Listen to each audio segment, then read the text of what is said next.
News में एक बार फिर से आप सभी का स्वागत है। 2024 का लोकसभा ओपिनियन पोल में किसकी जीत और किसकी हार होती दिख रही है। तो बीजेपी कांग्रेस को मिलेगा किस जाति का साथ, ये आंकड़े दोनों पार्टियों को हैरान कर देंगे। तो वहीं राजस्थान में चुनाव के लिए मतदान को लेकर 1 महीने से कम समय बचा है, लेकिन बीजेपी कांग्रेस ने जहां करीब 50% सीटों पर प्रत्याशियों की घोषणा कर दी है, तो वहीं हनुमान बेनीवाल और चंद्रशेखर आजाद ने गठबंधन कर सबको चौंका दिया है। अब दलित और जाट वोट को लेकर कई तरह के कयास लग रहे हैं। ऐसे में बड़ा सवाल ये है कि विधानसभा चुनाव के लिए तमाम जातियां किस पार्टी को वोट करेंगी। तो अब इसे लेकर सर्वे पोल ये कहता है कि जिसके मुताबिक राजपूत, बनिया और ओबीसी बीजेपी को बढ़त दे सकते हैं, तो वहीं कांग्रेस को माली, गुर्जर और जाटव का साथ भी मिल सकता है। तो सर्वे के मुताबिक 73% राजपूत आबादी और भाजपा, तो वहीं 15% राजपूत आबादी और कांग्रेस और 12% राजपूत आबादी अन्य के साथ हैं।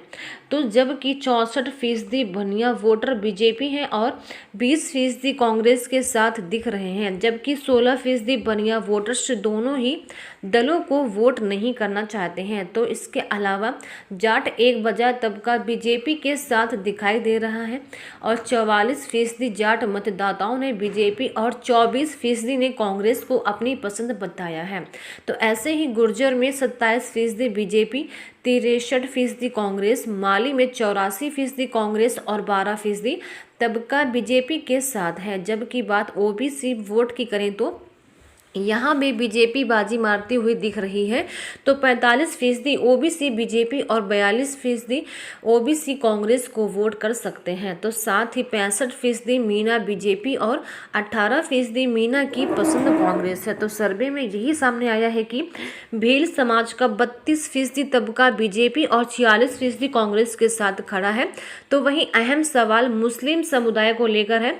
तो साल 2011 की जनगणना के आंकड़ों के मुताबिक कुल आबादी 6.85 करोड़ है, जिसमें 62.15 लाख 9.7% मुस्लिम समुदाय से आते हैं। तो विधानसभा की 40 सीटें ऐसी हैं जहां मुस्लिम समुदाय का प्रभाव देखने को मिलता है, जिसके चलते प्रदेश की 24 सीटों पर मुस्लिम वोट बैंक निर्णायक हो जाता है। तो इस ओपिनियन पोल की माने तो इस वोट बैंक का महज 3% हिस्सा ही बीजेपी के साथ है, जबकि कांग्रेस को 92% और अन्य को 5% मुस्लिम वोट मिल सकते हैं।